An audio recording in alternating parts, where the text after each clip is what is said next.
Bom, pessoal, amigos do basquete, uma boa noite a todos. Estamos aqui mais uma vez com o nosso tempo técnico RIB Brasil, um momento bastante importante, interessante, onde a gente discute temas que são de interesse geral e não só do basquete necessariamente, né?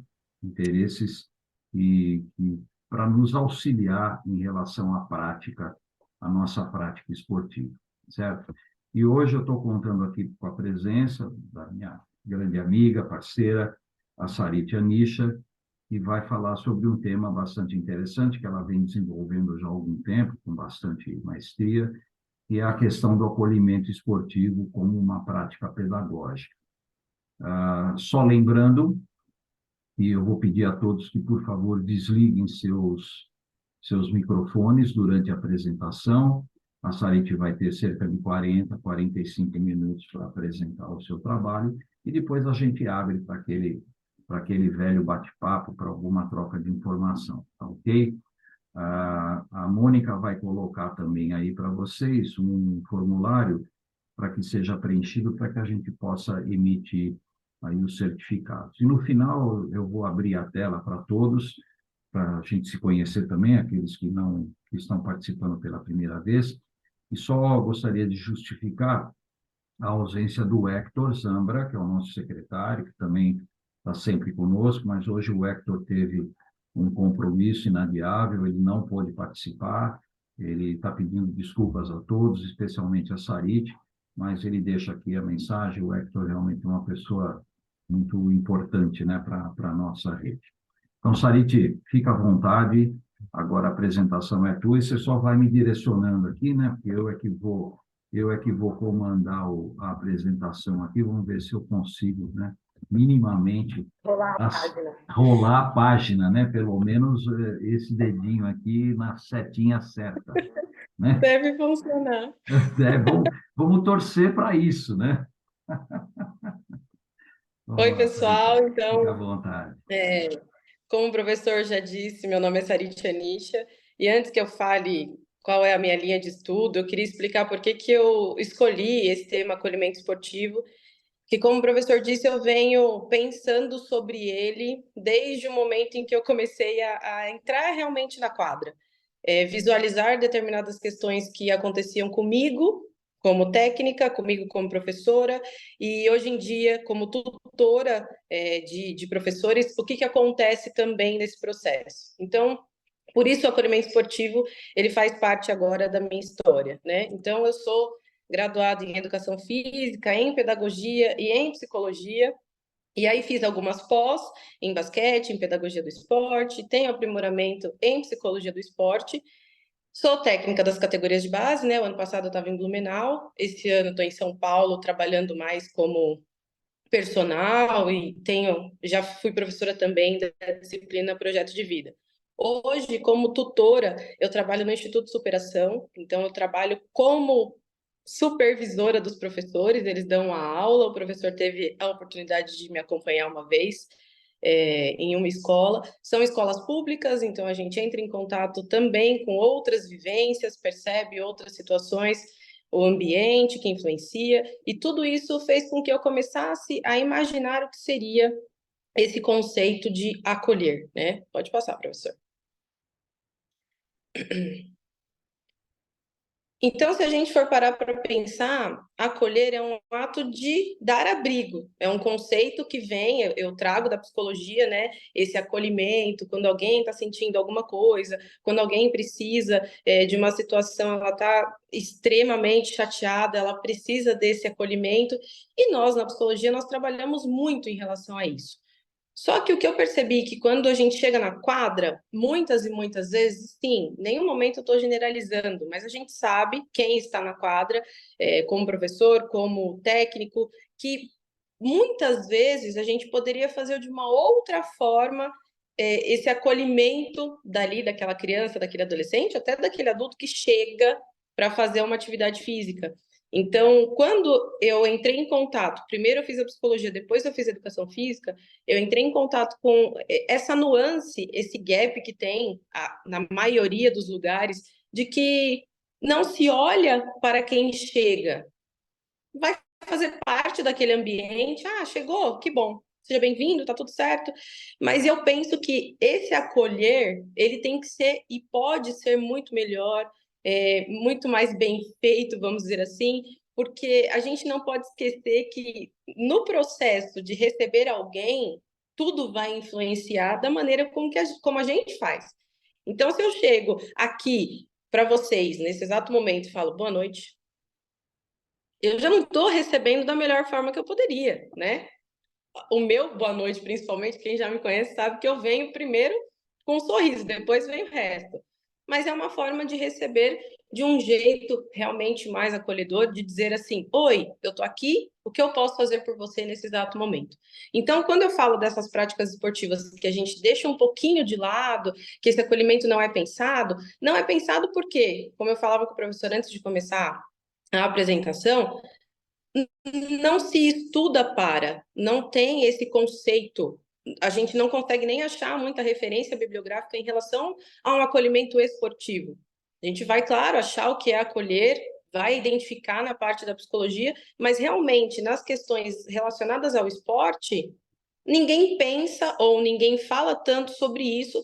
Talvez porque acho que não tem muito fundamento para que eu vou pensar nesse processo, e eu já penso o inverso. Se eu não tiver esse processo, em primeiro lugar, assim que essa criança, esse adolescente chega, eu posso causar muitas outras coisas em relação ao desenvolvimento dele, e é o que a gente vai falar durante a apresentação. Então, para explicar um pouquinho por que que eu pensei, eu já imagino as questões que eu vivi, vivências pessoais como jogadora, depois eu fui identificando as questões em quadra como técnica e percebendo que nenhum lugar ou pouquíssimos lugares a gente pensava no tema. A gente pensa na ação, principalmente quem chega em clube já quer, entra aqui, faz tal coisa que eu quero ver como que você vai se desenvolver, e não tem um tato, né? O entendimento, que é esse que a gente vai falar durante a apresentação. Pode passar, professor.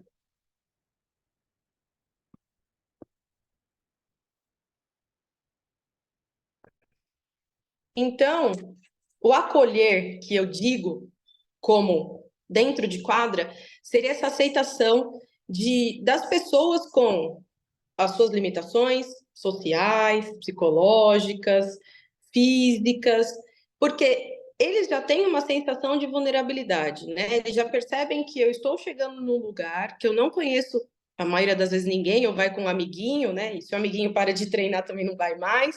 Por quê? Porque não sente que aquele lugar, aquele ambiente que ele está entrando é um ambiente bom para ele, é um ambiente que o recebe bem. Então, se ele está mais ou menos, o amigo ainda dá um incentivo e fala: vamos junto, vamos, a gente está treinando, a gente vai vendo. E, na verdade, o que eu identifico é que a gente poderia, independente se ele está acompanhado ou está sozinho, está com os pais lá fora, ou chegou e falou: eu vi que tem treino aqui, eu posso treinar? A gente pode transformar aquilo. Ele já está suscetível a alguma situação, ele já quer estar ali. Só que se a gente trata como se fosse mais um número para treinar, um número para jogar, quantos anos você tem? Tanto, muito velho.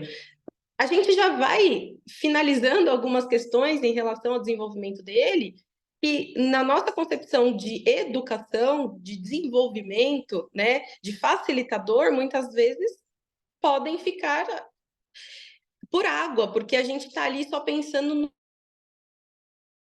competitivo, ou eu quero ganhar, o que que eu vou fazer? Então, a gente esquece a nossa função como educador, que é receber, que é desenvolver, que é fazer com que ele cresça, independente das suas circunstâncias. Então, o acolher é realmente receber por si, independente se ele vai crescer ou não ali, mas a gente tem que entender que a nossa função, a partir do momento em que ele está com a gente, é desenvolvê-lo da melhor forma. Então, esse primeiro processo de sair do acolhimento dos livros, que a gente debruça de outras formas nessa parte acadêmica, e não leva para a quadra, a gente leva muitas outras questões acadêmicas para a quadra. Mas eu acho que quando a gente pensa na questão psicológica, em como a gente pode transformar aquela situação, aquela criança, aquele ser que está chegando para a gente, é aí que eu falo que, pedagogicamente, talvez a gente fale porque nem todo professor fez uma pós-graduação em pedagogia, não vai ter esse tato. Durante a graduação, a gente tem pouquíssimas questões relacionadas a isso. Se você não vai atrás de um estudo voltado para essa área, entendendo o que você pode fazer pedagógica e psicologicamente com quem chega, você também não sabe. Então, se não estuda, se não desenvolve, se não olha, quem padece é, como a gente diria, o produto final, que é aquela criança que vai desenvolver, e a gente não quer isso. A gente tem que fazer a nossa parte, não é que tem que estudar que nem louco, como a maioria das pessoas pensa, mas tem que entender que a gente tem uma função. E essa função é muito importante. E é por isso que eu martelo tanto que essa apresentação é um momento de reflexão, não só para quem está aqui hoje, mas para quem vai assistir. Vamos pensar um pouquinho na nossa ação, o que a gente está conseguindo fazer a partir do que a gente tem em mãos, porque muitas vezes a gente não tem tanto, mas se a gente tem vontade, já muda bastante. Pode passar, professor.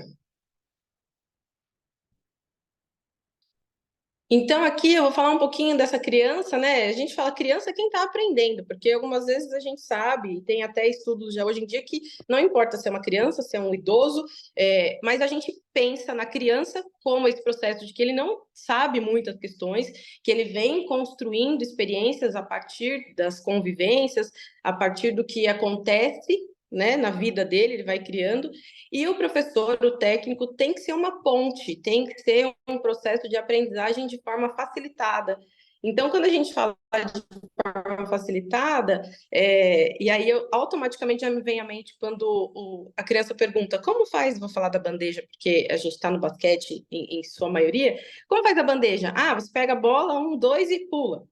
Tá, ele nem vai entender o que é o pula, não sabe o que é um dois, o passo e tudo mais. Então, a forma facilitada para aquela criança é que ela consiga executar aquela ação. Se a gente vai ter que fazer alguma adaptação, se a gente vai olhar para ela de outro jeito, se a gente vai pegar na mão, pegar a bola, fazer um movimento, seja visual, qual forma a gente encontrar para fazer aquilo, a gente tem que ser um facilitador. E toda criança vai achar um desafio diferente.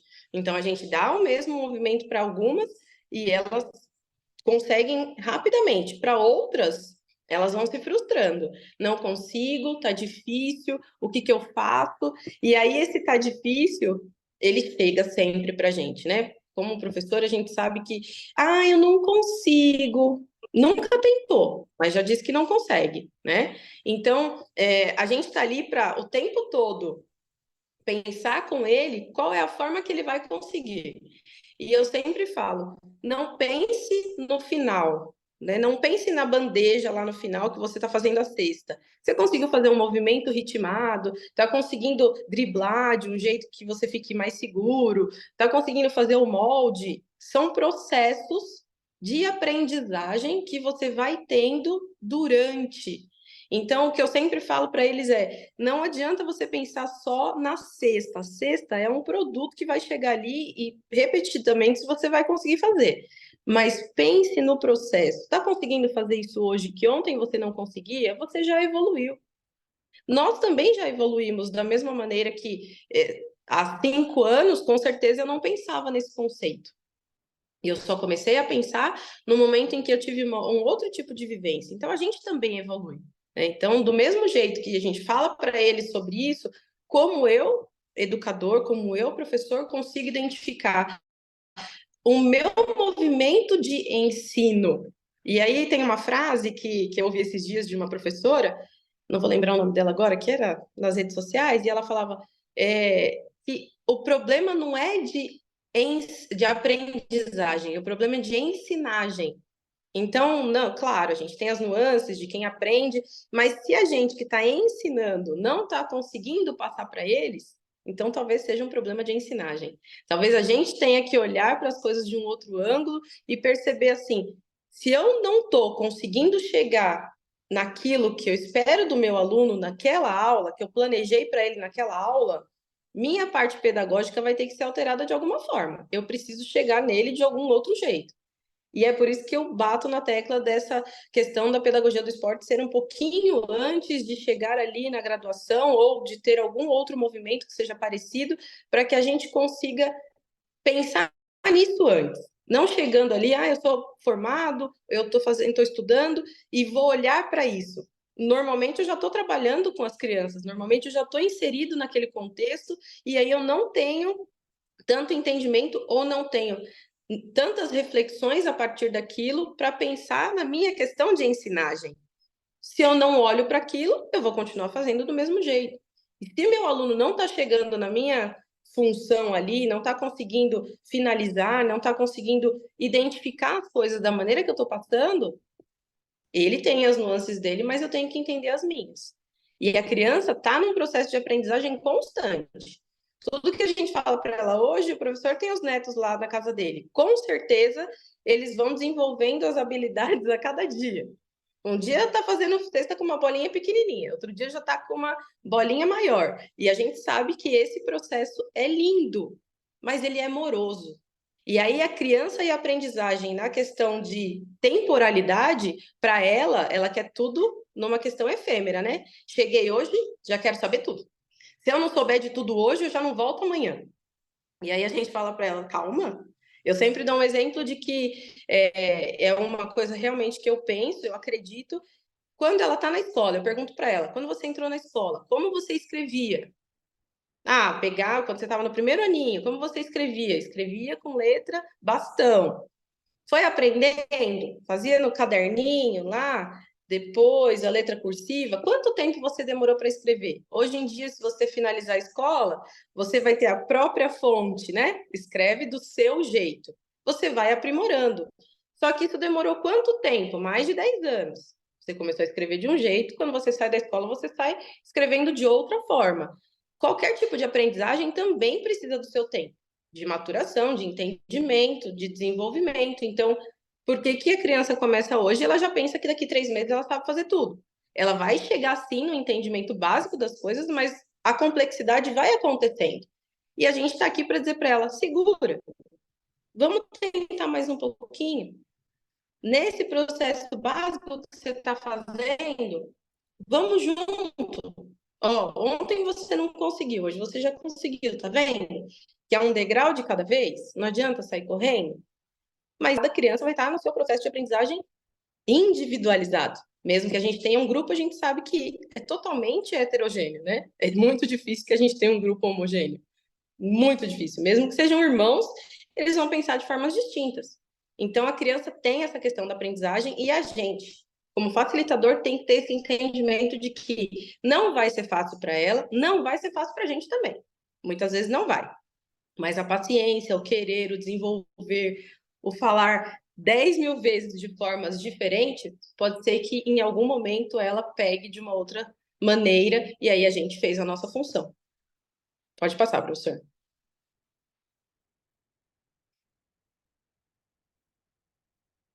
Então, aqui eu só faço um apontamento em relação a esse comportamento do atleta, do aluno, que seja, pensando nas práticas individuais, que ele já carrega, mas quando a gente fala de práticas coletivas, vai juntando um montante de coisa na vivência dele, né? E ele espera também dos outros uma validação do técnico, dos colegas, de quem ele convive. Mas a gente não pode esquecer que ele tem todos esses fatores e a gente está do lado de cá entendendo esses fatores biológicos, os fatores técnicos. Algumas vezes a gente tenta, como eu acabei de dizer, de diversas formas e não consegue. As questões psicológicas, o que ele está trazendo de casa, se ele tem as inseguranças, se ele tem algum tipo de inteligência emocional, que a maioria das vezes eles não têm, porque eles não são trabalhados para isso, eles acham que vão chegar na quadra e não vão ter a pressão, eles não vão tremer, eles não vão ter dor de barriga, dor de cabeça, porque não são trabalhados para isso, a gente não faz esse trabalho diretamente, as questões psicológicas sempre ficam depois de todo mundo, quando a gente não consegue resolver dentro de quadra com a comissão técnica, aí procura alguém, quando tem, né, essa comissão. Então, essa questão da parte psicológica influencia demais, mas a gente também tem que lembrar dos fatores sociais. Do ambiente em que a gente está, como eu disse, que agora participo das atividades em escolas públicas, a gente sabe que o ambiente é diferenciado, algumas vezes eles estão ali, a única refeição do dia foi 10 horas da manhã e ele vai treinar 4 horas da tarde, ele pode estar fraco, com sono, porque dorme tudo um em cima do outro, e muitas outras questões. E aí eu vou falar uma situação pessoal que eu passei, num dos lugares que eu estava, veio uma menina treinar e perguntou se ela podia treinar com todo mundo. Disse que sim, ela tinha 10 anos na época, e o pai chegou e falou: olha, ela já está em processo de hormonização, né? De hormônios, porque ela tem um tempo fazendo acompanhamento, então ela quer ser chamada com o nome masculino. E durante os jogos, durante o treino, todo mundo percebia que era uma menina, mas como o pai conversou comigo, então, num determinado momento em que a família veio, se posicionou, ela começou a ser tratada como um menino. Então, o menino começou a jogar com os outros meninos. Muitas pessoas daquele convívio achavam tudo muito esquisito. É uma menina, é um menino que é. E na minha concepção, como era um time misto, eu não precisava ficar dizendo que sim, que não, que explicar nada para ninguém. O que eu entendia é que aquele ser, aquela criança queria estar ali no convívio das outras crianças. Essa inserção, na minha visão, era muito maior do que qualquer outro tipo de situação. Então, nunca teve uma coisa e a gente, né, respondia dessa forma. Contudo, quando a gente pensa num time masculino, um time feminino, essa situação também pode acontecer. Então, a gente não vai conseguir ignorar, e as coisas estão evoluindo de um jeito que muito mais pessoas vão se mostrar como elas querem ser, e isso é um fator social que interfere no psicológico, que vai interferir em todo outro processo de ensino-aprendizagem que a gente tem. Então, a gente vai ter que olhar para isso? Vai ter que lidar com isso da maneira que a gente acredita ou não, se a gente respeita ou não, mas se a gente está numa função, numa posição que é de desenvolvimento, que é de receber aquele ser e crescê-lo da forma que ele pode, a gente vai ter que olhar aquilo de um outro jeito também. Né? Então, tem lugares que vão aceitar, tem lugares que não, tem lugares que a gente vai poder brigar, outros já não, porque aí tem a ver também com o nosso desenvolvimento como profissional, mas a gente não pode esquecê-lo. Vai com todas as outras questões de um adolescente, se ele sofre ou se ele não sofre, tudo isso vai impactar dentro de quadra e a gente sabe muito bem. Quando eles estão carregando alguma coisa, os relacionamentos que eles começam a ter, tudo isso eles viram uma bola de neve e jogam para a quadra. Ai, professor, hoje eu não tô legal. A gente sabe que trabalhar com meninos é de um jeito, com meninas é de outro, os comportamentos são diferentes e a gente tem que estar aqui pleno, entendendo tudo que está acontecendo ao nosso redor, sabendo lidar ou não, mas pelo menos tentando. Olha, eu estou aqui tentando. Se está fácil, está difícil, mas eu estou tentando. Alguma coisa eu vou desenvolver, algum lugar eu vou crescer em relação a isso, tanto com você quanto como pessoa. E a gente sabe que tem muitas questões que entram em contato com a gente, que são do atleta, são do aluno, que a gente não consegue lidar como pessoa, né? Então, de novo, a gente se blinda, mas pensa que para ele a gente vai tentar dar o nosso melhor sempre. Tá ali, eu tô ali firme, olha, tá difícil, é uma situação que eu não sei lidar, mas vamos junto, a gente vai achar um jeito. Ele entendendo que ele tem um apoio, que ele tem um suporte, que ele tem um vínculo, porque a gente constrói vínculo com eles, né? A gente sabe disso. Eles olham para a gente e falam: e aí, o que eu faço? Se é certo ou não, se é cabível ou não nesse processo, mas a gente está ali. Somos nós que estamos ali todos os dias, a maioria das vezes, passando por situações positivas e negativas. Então, tudo isso que a gente pensa do comportamento do atleta também interfere na nossa vida, também interfere na nossa história. E eu sei que eu conheço um monte de gente que já fez 1000 coisas pelos seus atletas. Leva no próprio carro, não tem dinheiro da condução, dá o dinheiro da condução. A mãe está triste porque está sem emprego, ajuda de alguma forma. Isso tudo a gente sabe que não tem nada a ver diretamente com a nossa função, mas tem a ver com a nossa profissão de entender o ser humano, né? Então, todas as vezes que a gente pensa nesses fatores, a gente não vai esquecer que nós somos seres humanos, que eles também são, que eles padecem por mil coisas, e a gente está ali, precisa trabalhar esse lado para conseguir lidar com tudo aquilo que eles trazem. Então, ter um acompanhamento psicológico para um técnico seria maravilhoso. A gente sabe, né? Tem técnico que adora quebrar prancheta, fazer um monte de coisa e um monte de outras questões que eu não vou falar porque não concordo, mas a gente sabe que se eu não tenho, se eu sou aquela hierarquia que ele respeita, eu sou um exemplo, eu sou o espelho. Quanto mais eu faço, mais eu dou vazão para que ele faça. Então, esse comportamento dele, ele vem do ambiente, ele vem de fora, mas a gente não pode esquecer do nosso comportamento, que também vai influenciar na vivência dele. Pode passar, professor, por favor.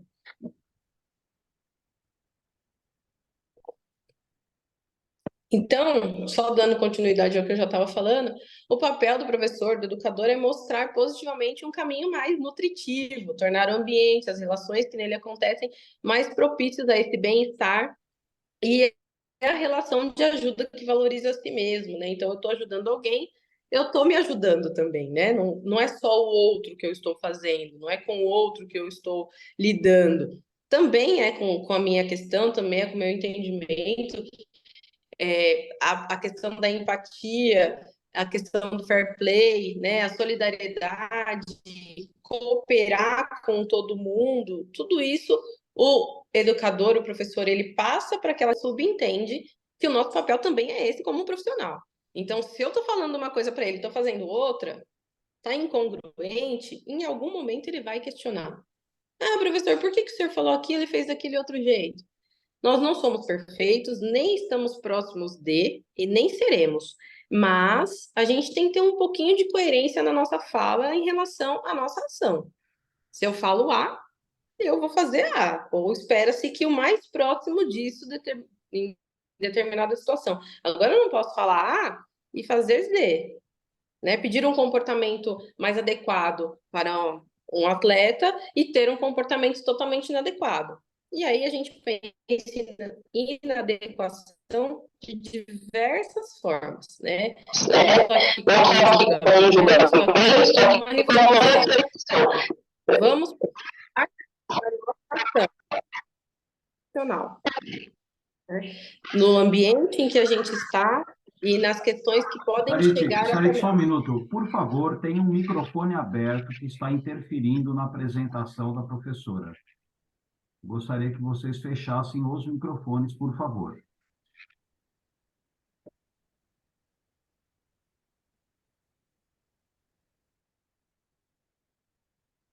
Ok, Sarit, pode continuar. Obrigado. Imagina, pode passar, professor, por favor.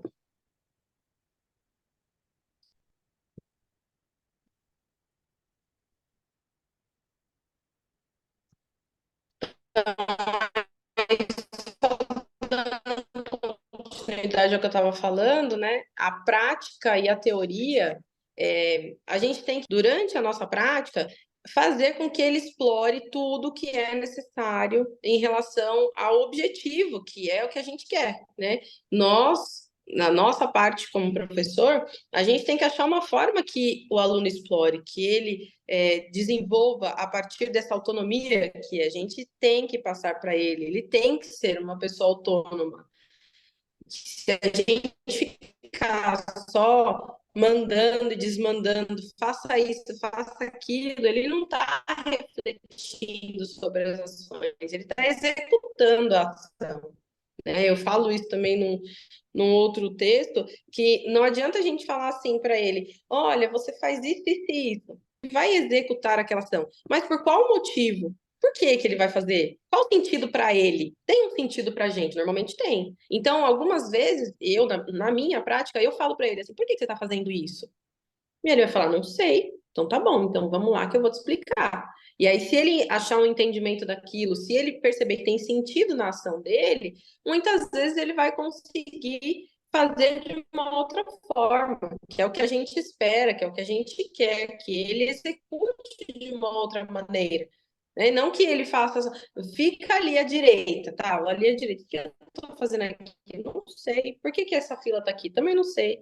Tem a ver com o jogo? O exercício tem a ver com o jogo. Então, o exercício não tem que ser o mais próximo possível da realidade do jogo? Deveria. Muitas vezes não se faz. Então, como que a gente pode falar para ele assim, ó, no jogo você vai fazer tal coisa, sendo que você nunca treinou isso? Então, não tem muita lógica essa teoria da prática. Se eu estou falando para ele, no jogo você vai fazer esse movimento, ele tem que fazer um movimento mais próximo disso no treino. Então, não tem fundamento para ele, vai falar, mas eu nunca fiz isso no treino. E na hora do jogo, ele vai ser cobrado daquilo. Porque a gente faz uma inferência do que aquilo que a gente disse entrou no ouvido dele da mesma maneira que a gente disse. E a gente sabe, estudando um pouquinho de comunicação, que quando sai da minha boca, não vai chegar no ouvido de vocês da mesma forma. Por dois motivos. Primeiro, o ruído que se dá da fala até chegar no ouvido. Segundo, o que eu falo e o que você entende sobre a minha fala. Então, algumas vezes a gente fala com eles determinadas coisas e a gente entende que eles estão sabendo tudo. Tem alguma dúvida? Não. Alguma dúvida? Não. Chega na hora de executar, tudo errado. Mas você não falou que não tem dúvida? Não tenho dúvida, mas não quer dizer que ele entendeu. Ele só teria dúvida se ele tivesse entendido, né? A gente parte desse pressuposto. Então, se ele entende, ele pode ter alguma dúvida. Se ele não entende, ele realmente não vai ter dúvida nenhuma. Então, a nossa prática, a nossa teoria tem que entrar numa consonância de que estou trabalhando para que ele consiga desenvolver o objetivo, independente de qual momento, de qual situação, mas ele está ali, consegue. E é uma outra questão. A gente tem que fazer a nossa função da melhor forma possível. Como ele vai executar, já é um outro processo. Pode passar, professor. Então, entendendo que já é um outro processo, a gente tem que ter, retomando um pouquinho do que eu já tinha falado, esse entendimento de que a fase de desenvolvimento de cada um é importante da gente olhar. Não dá para eu pedir para ele determinadas coisas que eu sei que ele ainda não consegue me dar, por diversos motivos. Né? A gente vai pensando no desenvolvimento do indivíduo, depois no desenvolvimento do grupo, a gente fala dessa autonomia, a gente fala para eles tentarem o erro como uma ponte para aprendizagem, não como um fracasso, mas será que a gente, como professor, a gente como facilitador, consegue identificar esse erro não sendo um fracasso? Todos nós vivemos um tipo de processo, independente se a gente está conseguindo ou não, se a gente tem questões fora, mas quando a gente está ali dentro, a gente tem o entendimento de que todos os dias a gente pode dar o nosso melhor. Só que a nossa função de pedir o melhor deles é também perceber que eu não posso pedir por uma criança de 10 anos determinada atitude, determinada atividade, executar determinada coisa, sendo que ela ainda não aprendeu, ela não desenvolveu, ela não sabe aquilo. Então não dá para chegar e falar assim, nossa, mas faz 3 meses que você está aqui e você não sabe fazer nada. O que eu ensinei a ela? Como eu ensinei de técnico para falar para ela, isso é assim, assim, assim. Ou ela só está olhando para todo mundo que também está aprendendo e está tentando fazer também. Então, não essa questão de ser autônoma, eles até tentam. E a gente tem que ter esse entendimento também de ele está tentando. Eu estou percebendo que ele está tentando. Pode não ser a melhor execução, o melhor jeito, mas ele está tentando. E isso já vale muito para quem está aprendendo. A gente também tem que aprender a respeitar esse processo, a olhar para ele e falar: continua, tá bem melhor, tá bem melhor, 0,1 para o nosso crivo técnico, tático e tudo mais. Mas para ele pode estar 10, 15, 20% melhor naquele dia. Então, a gente tem que ter esse reforço positivo de vai, continua, porque eu nunca vi ninguém reforçando negativamente a pessoa desenvolvendo 100%. Ela pode até ganhar campeonato, ela pode até ser escolhido o melhor jogador, mas a questão psicológica, como ela vai carregar tudo aquilo, a gente sabe que vai ficar em algum lugar. Então, esse reforço negativo, nossa, meu técnico me humilhava tanto, Tá, o que que você ganhou daquilo? Nada, só fiquei frustrado. Eu espero que a gente não tenha um monte de jogador, de aluno frustrado, porque é ruim para eles, é muito pior para a gente. Essa questão da frustração, nós temos as nossas, cada um tem a sua, independente do que aconteceu, tem gente que não tem nenhuma, mas não é porque a gente carrega alguma coisa que a gente vai passar para o próximo, né? Não é porque a gente viveu de um jeito que tá certo 100%. Então vamos olhar hoje, pode ser um fracasso hoje, e eu digo fracasso de não conseguir aquilo que você está imaginando. Mas para ele pode ser muito. E se a gente começar a identificar que, aqui eu estou falando mais de criança, no desenvolvimimento dele faz parte errar. E se a gente só pune o erro, você errou, você errou, você errou, tudo como um processo ruim, ele vai entender que o tempo todo o erro é ruim para ele. E o erro é uma forma de aprender. A gente está numa modalidade como o basquete que mais se erra do que se acerta, ganha quem erra menos, e a gente critica muito esse erro, fala muito dele, e não entende que ele só está errando porque ele está tentando. Então, se a gente fosse pensar, o professor gosta muito de estatística, professor Dante, se a gente for pensar assim, um atleta, coloco ele para jogar, ele chuta uma bola, remessa uma bola, errou, senta. A estatística dele vai ser né? Uma tentativa, um erro. E que mais que eu vou saber dele? Nada. Porque ele tem que ser perfeito, ele tem que ser maravilhoso, ele tem que acertar todas as bolas. Quem acerta todas as bolas? A gente só tem estatística de um movimento constante, senão eu não vou ter, vou ficar 15 segundos jogando. A gente também tem que dar oportunidade para o erro. E ele só vai errar se ele estiver ali na quadra. Se ele tiver tempo de quadra. Senão ele não vai errar. Ele vai ficar sentado no banco e não vai fazer nada. E a gente tem essa paciência, esse entendimento de que ele está ali para errar? Algumas vezes não. Por quê? Porque a gente quer resultado. Então, o resultado tem que ser sempre o máximo de tudo? Depende. Se o seu trabalho depende disso, você vai pensar nisso. E aí você não vai olhar para um desenvolvimento, você vai pensar num competitivo. Mas aqui a gente está pensando nesse desenvolvimento de quem não está conseguindo competir ou de quem não está com esse 100% ali olhando para isso. A gente tem que entender que tem várias nuances nisso, mas como que eu mesclo o competitivo com o desenvolvimento? Eu vou perder jogos e vou colocar jogadores? Isso depende de como você entende os seus valores como técnico, como técnica. Senão a gente não vai conseguir pensar nessa forma. O competitivo faz com que você queira só ganhar. Mas aí a gente pensa, de novo, transformando crianças em pessoas melhores. A gente só ganha na vida? Não, a gente também perde. A gente tem que saber ganhar e a gente tem que saber perder. Senão, não tem muito fundamento dar continuidade nas coisas, porque quem só ganha, quando perde, perde o chão. Quem só perde também, também não vai dar valor para o ganhar. A gente tem que saber mesclar o tempo todo isso. Pode passar, professor. Então, e aí, de novo, em relação às minhas práticas e as questões que eu vou vendo no dia a dia, acolher, portanto, consiste em um apanhado de situações. E aí, aqui eu dou alguns exemplos, né? Eu normalmente faço a apresentação dos alunos, então chegou um aluno novo, seja bem-vindo, para ele se sentir acolhido, e a gente bate palma, principalmente fazia isso no Peritubão, quando eu tinha o projeto, bate palma, e mesmo que pareça um holofote naquela criança, mesmo que ela sinta a maior vergonha do mundo, ela vai perceber que tá todo mundo olhando para ela sendo mais um, somando, não sendo, ai meu Deus, estou diferente, não. E estatisticamente, das crianças que eu fiz isso, 95 se sentiram muito bem, uma falou que ficou meio assustada. Então, eu acho que é uma coisa pequena, é só você mostrar para todo mundo que ela está chegando, mas que ela é importante, que ela está sendo validada ali, naquele lugar. A gente tem que entender as restrições dos indivíduos, físicas, cognitivas, perceber. Muitas vezes a gente vai ter alunos especiais de diversas formas, e como a gente pode realmente incluí-los naquela situação, naquele exercício, não segregá-los porque eles não conseguem executar daquele jeito que a gente espera.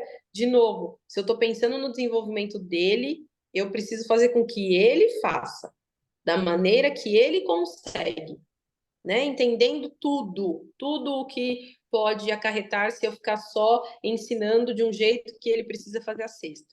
Se ele conseguir chegar até outro tipo de movimento, já é uma situação positiva para ele. Dando reforço positivo, que é o que eu falo, executou, ótimo, continua. Mas no próximo você pode levantar uma perna de outro jeito. Tá perfeito. Passou. Errou de novo? Olha, a mão tá assim. Ajusta ela. A gente está reforçando a cada movimento, claro. Nós temos alunos, nós temos mais de 10, de 20, de 30. É difícil fazer isso com todo mundo, mas se você der um pouquinho de atenção para cada um em algum momento, ele já vai se sentir validado. Dá um trabalho maior? Dá. Mas a gente está ali para tentar desenvolver, então é aquela conversinha, chega, o que eu posso fazer? Isso, aquilo? É importante. Entender o seu linguajar com aquele aluno. Ninguém está falando que você tem que ser polido 100%, nem que nada do tipo, mas se a gente quer respeito, a gente tem que dar respeito. Então, se eu estou tratando de um jeito mais hostil, a resposta normalmente vai vir igual. Então, ou a gente vai causar muitas outras histórias ali que a gente não quer. Então, conversar com os pais, entender o que está acontecendo com aquela criança, são vários outros processos que a gente pode pensar na vivência dele no esporte e na sua vivência como profissional. O que você está desenvolvendo, como você está acolhendo. E aí, aqui são exemplos. Cada um vai fazer do seu jeito, cada um vai ter o seu entendimento sobre, mas a intenção é que você pense nessa prática. E isso daí já vai ajudar bastante. Pode passar, professor.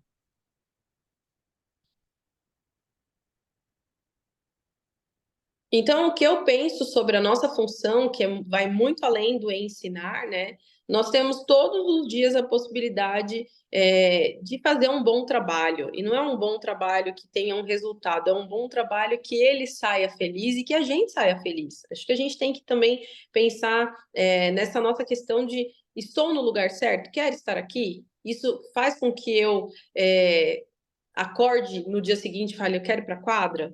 Tem que fazer sentido para a gente também, né? Então, as nossas ações, elas vão reverberar na vida deles e que a gente consiga, da melhor forma possível, que eles tenham uma memória afetiva em relação a esse início ou a esse desenvolvimento, a esse contato que ele teve com a gente, né? Independente se foi curto, se foi longo, tanto faz, mas que ele consiga olhar e falar assim, nossa, aquele professor que eu tive foi muito importante para o meu desenvolvimento. E tenha uma memória em relação àquilo. Não que a gente carrega de, meu professor me xingava de tudo quanto é nome. Tá, e o que você levou disso? Nada, só que eu me sentia uma porcaria como pessoa. Então, a gente tem que lembrar que eles são seres humanos. Nós também somos. Mas a gente tem que ter esse entendimento e tem que ter, sim, essa inteligência emocional de perceber que a gente pode transformar a vida deles, positiva ou negativamente. Então, a intenção é que seja sempre positiva. Pode passar, professor. Aqui eu coloquei atividades, mas realmente é um momento de reflexão, né? Para vocês pensarem, e são 3 perguntinhas, e vocês podem. Educador, você consegue reconhecer as frustrações dos seus alunos? Como você lida com elas? Porque lidar com a frustração do aluno é automaticamente lidar com alguma coisa que você também entrou em contato, né? Então, como eu vou lidar com elas? Como eu vou falar para ele que ele errou 10 bolas porque tinha alguma coisa, algum movimento errado, ou ele nem sabe fazer ainda e você não está conseguindo ensinar? Lidar com a frustração dele, muitas vezes, pode ser lidar com as próprias frustrações. Como se você entra em contato com isso, você vai se olhar e vai tentar transformar. A intenção é que diminua a frustração de todo mundo, né? Que a gente não saia frustrado de um treino e por vários motivos. Algumas vezes dá, outras vezes eles não externam isso pra gente, mas se a gente tiver um feeling de entender um pouquinho o que está acontecendo, talvez diminua esse processo, né? O segundo pensamento é: você já tinha pensado na importância do acolhimento no desenvolvimento social do seu aluno? Não só desenvolvimento técnico, tático, mas o social. O que significa você abraçá-lo de uma outra forma quando ele está chegando ou quando ele está com algum problema e ele se sentir pertencente àquele lugar? né? O que, caso você não tenha pensado ou não tenha refletido dessa maneira, o que você pode fazer na sua prática para que isso aconteça, né? Algumas vezes a gente precisa mudar só algumas coisinhas que a gente não olhava desse jeito ou que não parecia que não precisava fazer tanto sentido e agora a gente olha, né? Então é importante se pensar. E a terceira, qual o feedback que as pessoas dão sobre o seu comportamento?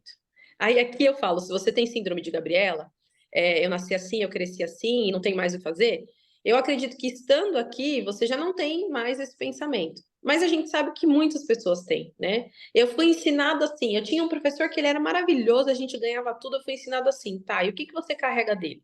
As coisas positivas ou as coisas negativas? Como você lidou com tudo isso? Você está reverberando nele, né? Então, pode passar para a próxima, professor?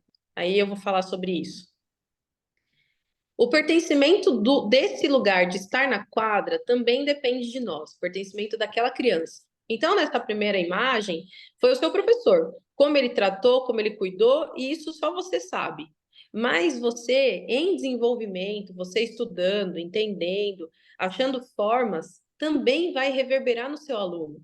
E a gente quer que você seja essa pessoa que reverbere na vida dele de um jeito que ele fale assim: nossa, aquele cara era maravilhoso, aquela professora, nossa, quando eu penso nela, e não é porque a gente quer ficar num pedestal, não é nada disso. É porque se ele está pensando isso, ele teve boas memórias em relação ao convívio que a gente teve com ele.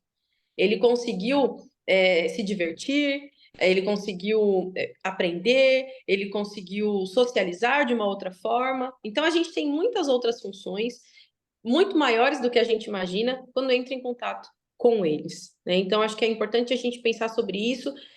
O que eu fui como aluno, o que eu vivi com aquele professor, com aqueles professores, quem eu sou como professor, como facilitador, o lugar e a posição que eu quero ficar para que esse aluno saia dali e ele tenha a vontade de ser um próximo professor e ele use a gente como experiência e ele perceba o quão legal pode ser, o quão desafiador é, todos os dias é desafiador, mas se a gente está aqui até hoje, é porque alguma coisa positiva a gente ganha com isso. Então a intenção é sempre essa. Muito obrigada. Os agradecimentos.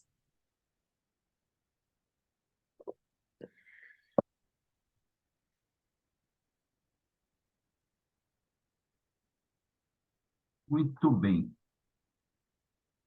Eu vou agora tirar a tela aqui.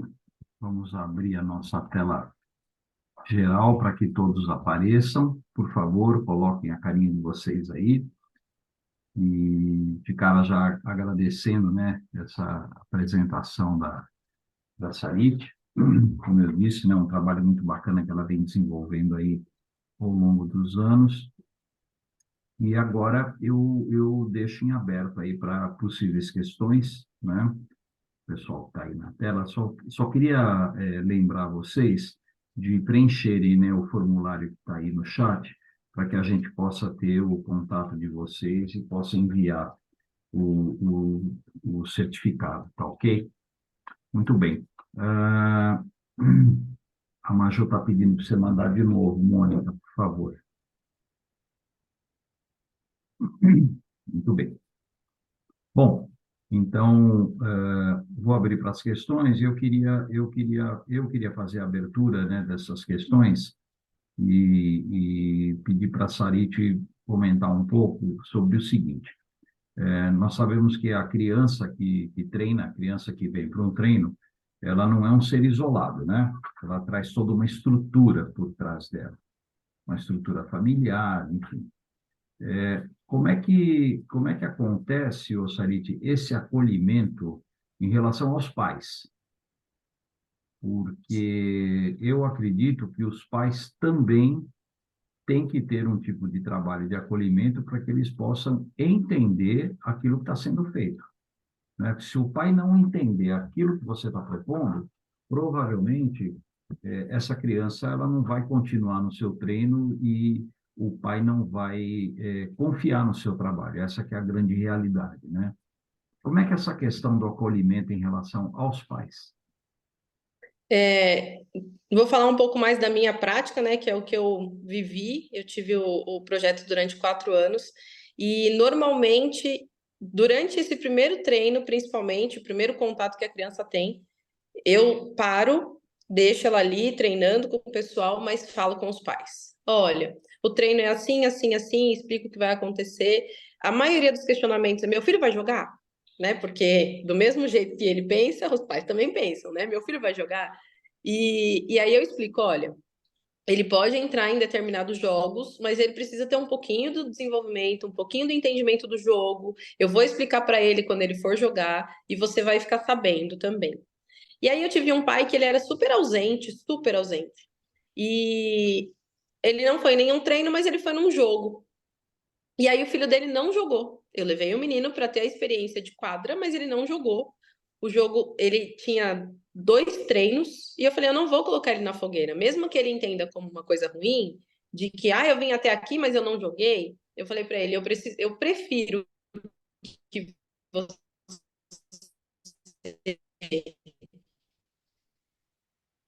sinta Sarit? isso, porque eu sei que é um processo.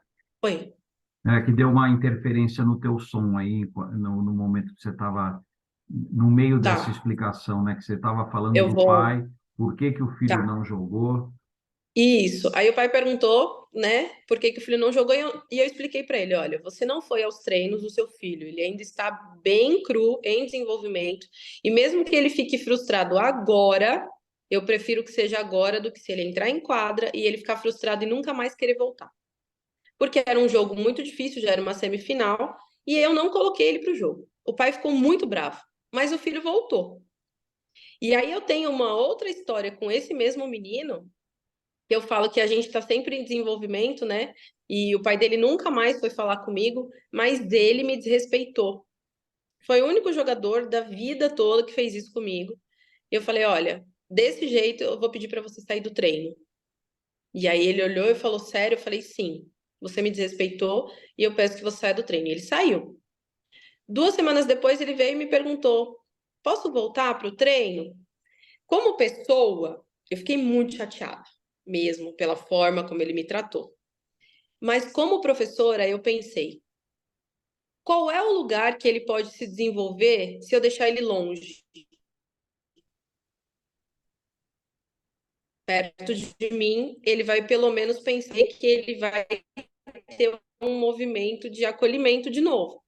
E eu falei: olha, você vai voltar para o treino, eu vou explicar para todo mundo que você só voltou porque é do meu lado que você pode crescer de uma outra forma.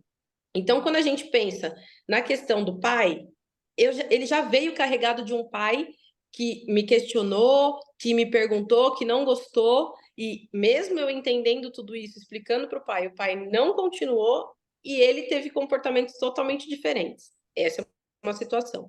Nos demais pais, quando eu entro em contato com eles, normalmente eles percebem que o filho está em desenvolvimento, ele sempre está ali crescendo, jogando.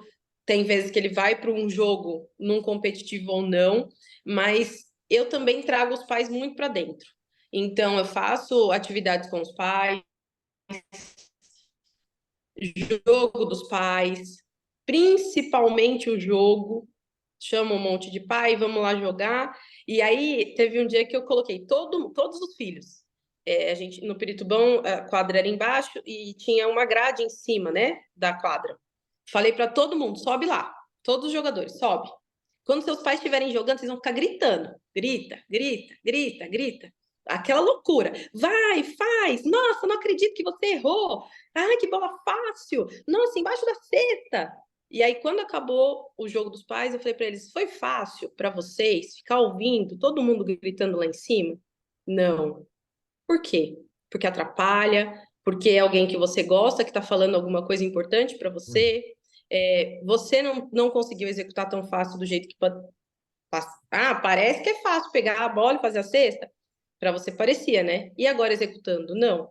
Então, que vocês tenham mais empatia pelos filhos, que vocês consigam perceber que para eles também tá difícil. Vocês ficarem lá em cima gritando não é fácil.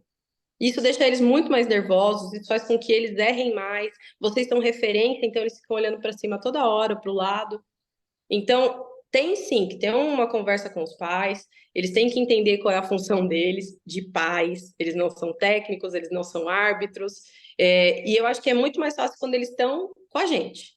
Quanto mais chama eles, quanto mais eles participam, mais entendimento eles vão tendo de tudo, então a gente tem essa posição importante para também lidar com eles. O Tácito fez uma observação no chat aqui, dizendo que esse tema que você tá abordando tem tudo a ver com a nossa função principal, que é a função de formadores. Sim, eu também acho. Eu acho que de tudo que a gente pode ser, técnico, professor, qualquer coisa que de nomenclatura que a gente tenha, nós somos formadores. A gente está ali para formar alguma coisa. E não para colocar em forma, né? Mas para formar e transformar. Né? Porque se for em forma, vai ficar todo mundo igual. Mas que a gente seja o formador da transformação. Acho que é isso que a gente tem que ser. Gente, vamos lá. A gente tem ainda aí uns 10 minutinhos. Vamos aproveitar. Se alguém tem alguma pergunta ou alguma colocação a fazer, por favor, abra o microfone aí e faça a pergunta. Ninguém vai falar nada para a Sarita? Eu não acredito. Não acredito. Permissão, professor? Vamos lá, Túlio. Beleza. Sarita, é aquele negócio, a gente está, pedindo ao professor, a gente está fazendo uns textos aqui, ele vai ter até que revisar, e o texto principal é em relação até à inclusão, né? Nós somos crianças sub-12, do mini basquete, e nesse ponto, o que você disse é quase tudo, né? Então, o que a gente pode fazer para incluir essas dificuldades que você relatou, e essas dificuldades que a gente percebe no treino, de educação diferente atualmente, dos pais sem paciência, né, da discriminação ética, sexual, social, né, e como que a gente pode trabalhar como professor para aprender mais e tentar errar menos. O que você sugere? Olha, eu acho que pensando psicologicamente, vamos pensar assim, né? Porque a função dos pais, eles atrapalham bastante, a gente sabe. Não deveria, a gente não gostaria, mas eles atrapalham, né? Quando eles querem que o filho seja mais, seja o único. A gente está pensando também numa questão social, mas acredito mais na imposição psicológica do que é o pai com aquele filho. Mas as relações sobre o gênero, sobre a vivência, sobre a cor, né, sobre a etnia, qualquer coisa do tipo, eu acho que o que a gente pode fazer como esse formador, como o Tácito falou? A gente precisa mostrar para eles qual é a função de um ser humano. Porque se a gente for parar para olhar, quando eles trazem coisas para a quadra, são coisas que eles não conseguiram lidar de algum jeito. Ou um menino que está falando mal do outro, que a gente sabe, ou a menina que não está falando, não está conversando com a outra porque falou mal, qualquer coisa do tipo, são questões que eles não estão só vivendo ali na quadra, eles estão vivendo fora, eles reverberam lá dentro, tudo chega para a quadra, a gente sabe disso.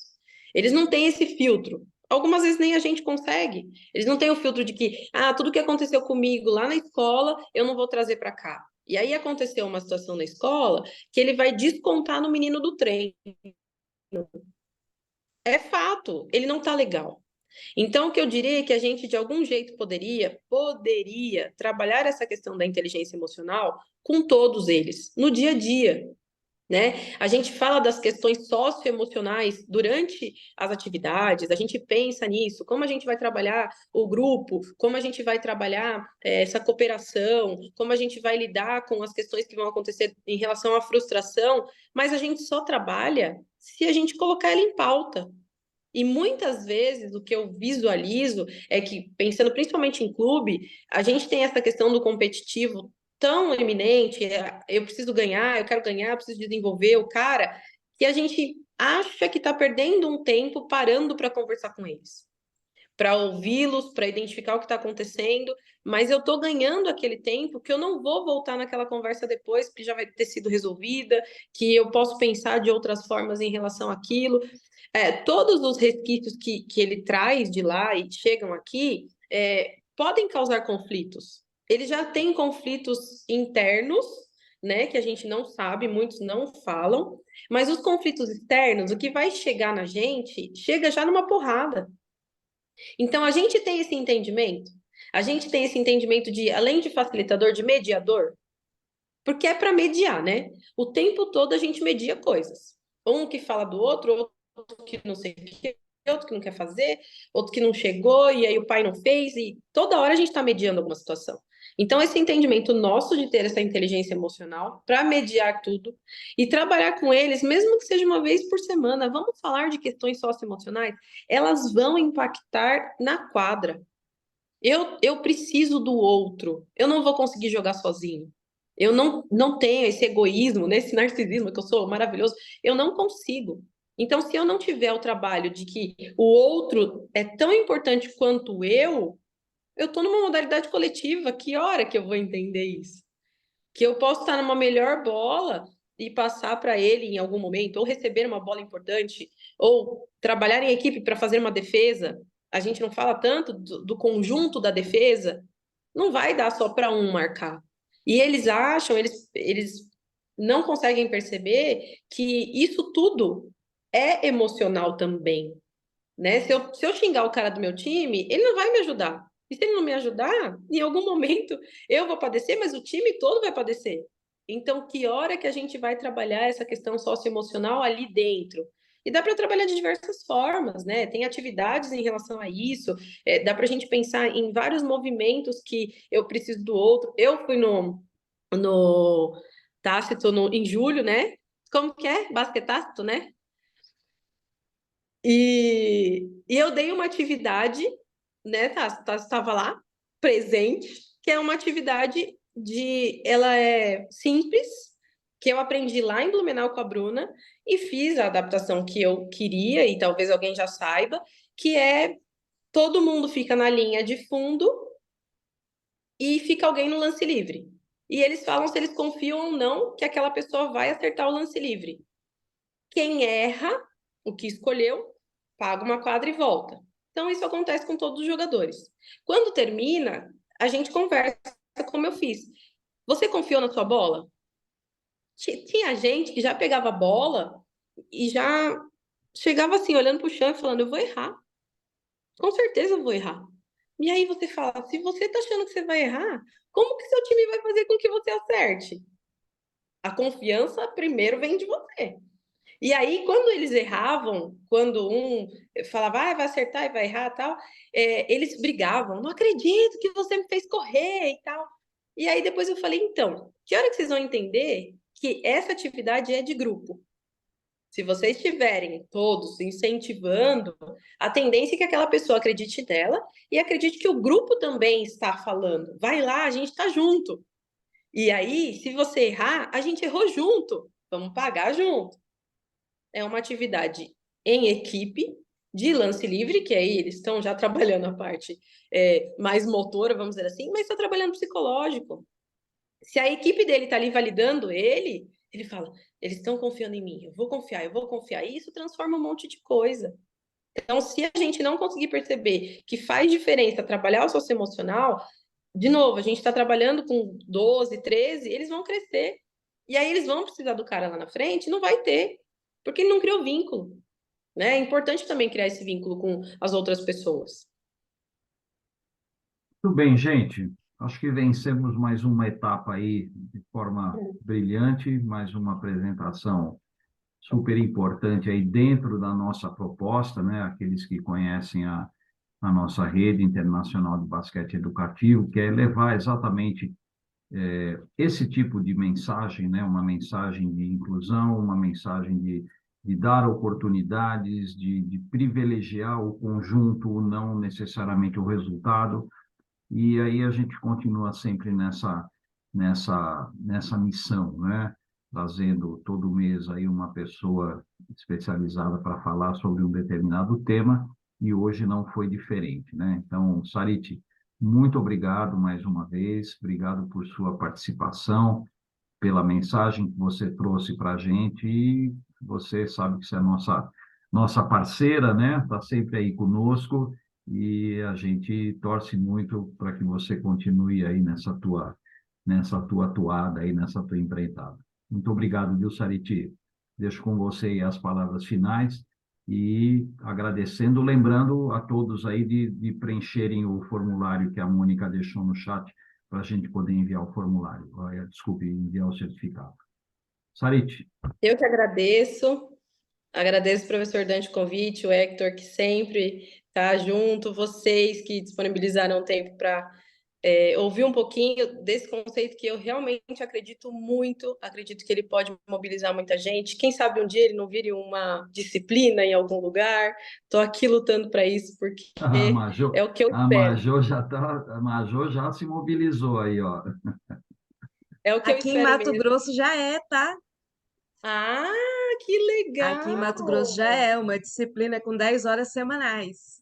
Muito bom, fiquei muito feliz agora, muito feliz.